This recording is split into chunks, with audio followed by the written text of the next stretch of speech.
अब यहाँ पर कोई भी कहानी है ना, स्टोरी जो उसने नैरेट करी है। अब ये क्या बताता है हमें कि ये ना 3-4 साल का था, तो इसके फादर कभी इसे कैलिफ़ोर्निया में लेकर गए थे एक बीच पर।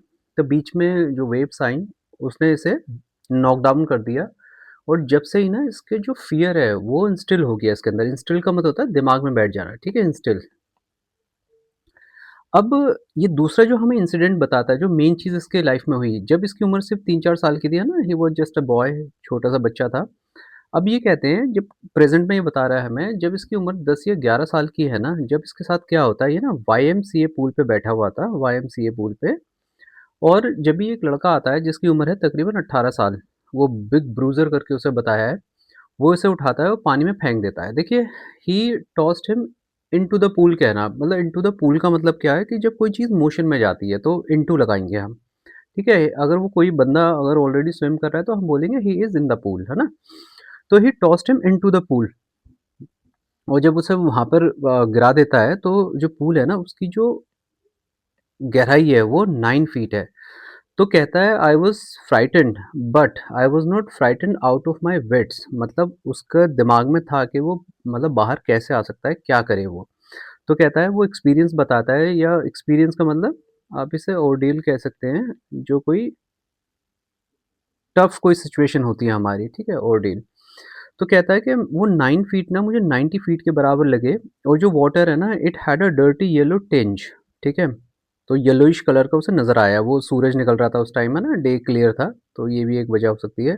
तो कहता है मैंने चिल्लाने की कोशिश करी बट वहाँ से कोई आवाज़ नहीं आई। ऑब्वियस सी बात है अगर हम पानी के अंदर चिल्लाएँगे भी तो क्या होगा, है ना? आवाज़ तो आएगी नहीं।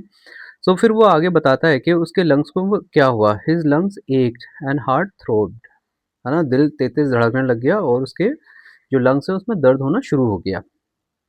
अब क्या होता है कि थोड़ी देर के बाद ना वो खूब कोशिश करता है निकलने की, फिर फाइनली वो कहता है जब मुझे होश आया या मैंने जब आँखें खोली तो लोगों ने मुझे घेर रखा था और लोग खड़े हुए थे।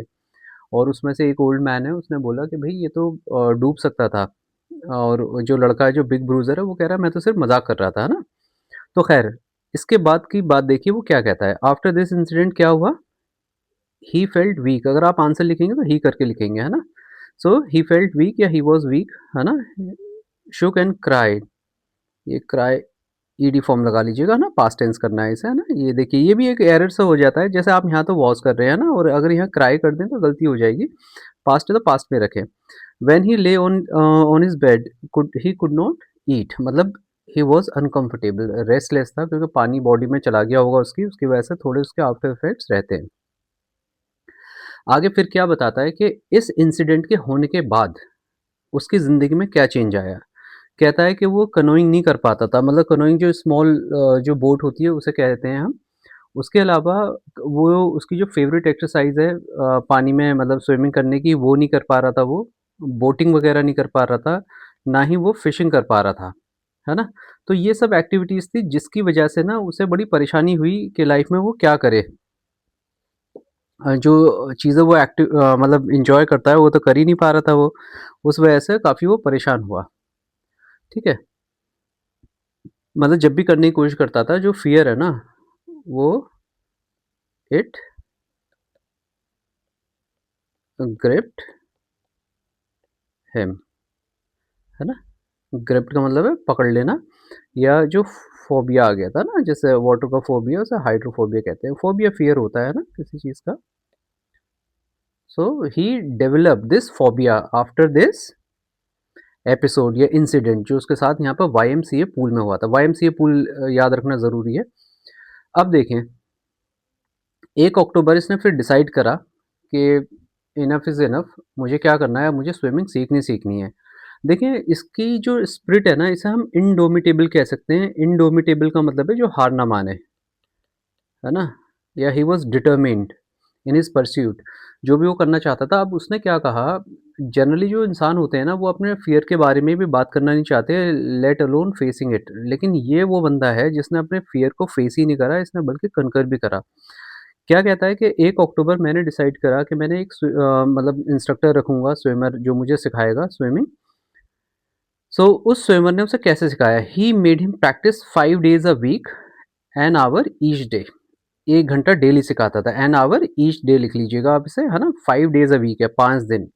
ये इंपॉर्टेंट है, इसे मिस नहीं कर सकते हम। We have to be true to the text. आप लिख लीजिए, मतलब कुछ जेनेरिक या कुछ जनरल इन्फॉर्मेशन है उसके बारे में लिखिए, बट टेक्स्ट में जो मेंशन है वो तो आपको लिखना ही लिखना है, ओके? तो अब देखिए प्रोसेस इंपॉर्टेंट है कि कैसे उसने सीखा, ओके? उस चीज़ को कैसे सिखाया? सीधी-सीधी सी बात है, इंस्ट्रक्टर ने क्या करा, एक बेल्ट बाँध दी उसके, ठीक है? The instructor put a belt around him, a rope attached to the belt went through the pulley which ran on an overhead cable. अब ये रन का पास्ट रैन है, ये पास्ट टेंस में तो इसलिए, ठीक है? He held on to the end of the rope. Hold का पास्ट हेल्ड है, ये भी इंपॉर्टेंट है, ध्यान रखिएगा इस चीज़ को। And went back and fourth. अच्छा देखिए, वेंट का मतलब गो का पास्ट हो गया वेंट। अब बैक एंड फोर्थ कैसे यूज़ कर सकते हैं? मान लीजिए अगर आपने बोला कि सर हम डेली, मतलब कुछ काम है आपका, बैंक में जाते हैं, सर डेली हम आते हैं और जाते हैं, आप हमारा काम नहीं कर रहे हैं।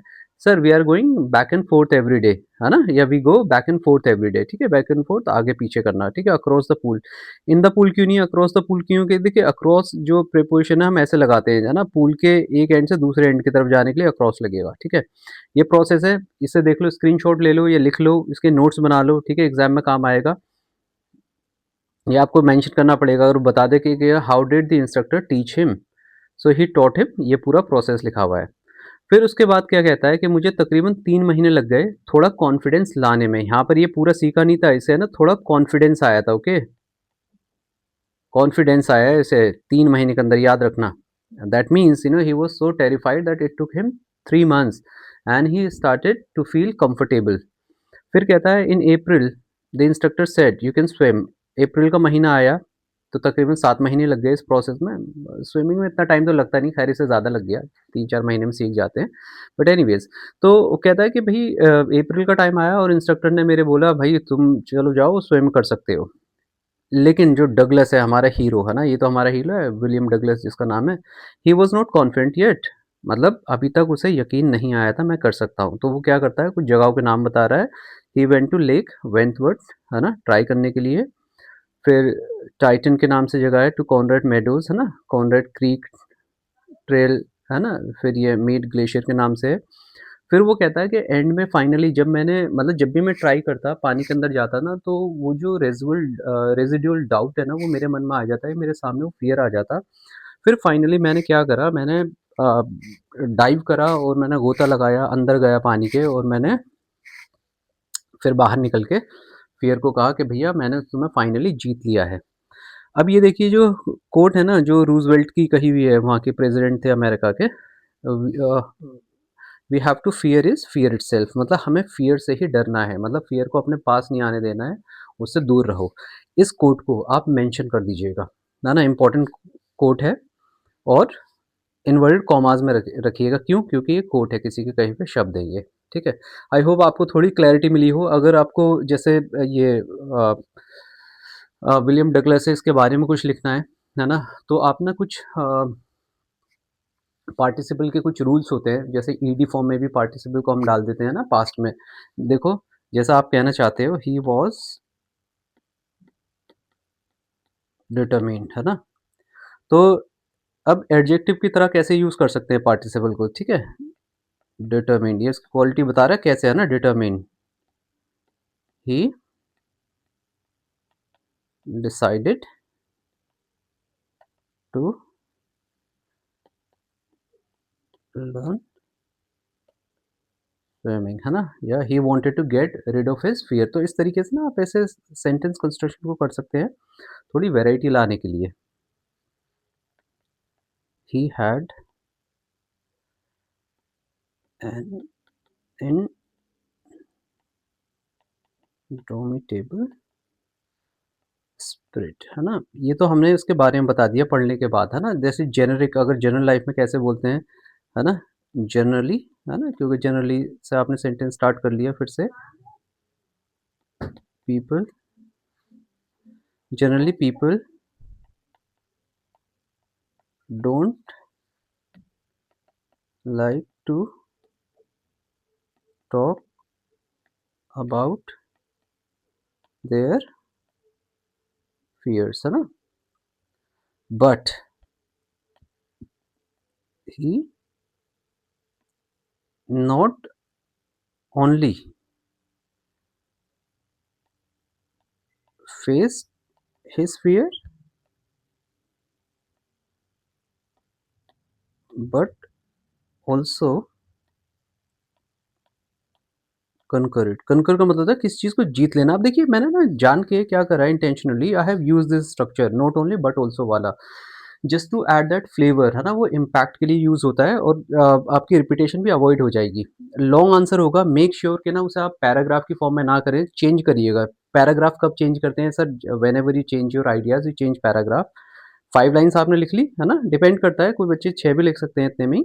ठीक है? जैसे आपको लग रहा है कि हाँ, मैंने 5 से 6 लाइन लिख ली है फिर आगे चेंज कर लीजिए। ठीक है? सडनली ही रियलाइज़ तो इस तरीके से आप लिख सकते हैं उसे। अब मैं इसकी समरी कवर करना चाह रहा था, आई होप आपको ये क्लियर हो गया होगा, ठीक है? अगर आपको कोई डाउट्स वगैरह हो ना अभी आप मुझे भेज दीजिएगा, कमेंट कर दीजिएगा और फिर मैं आपका जो दूसरा लेसन है उस पे बनाऊँगा।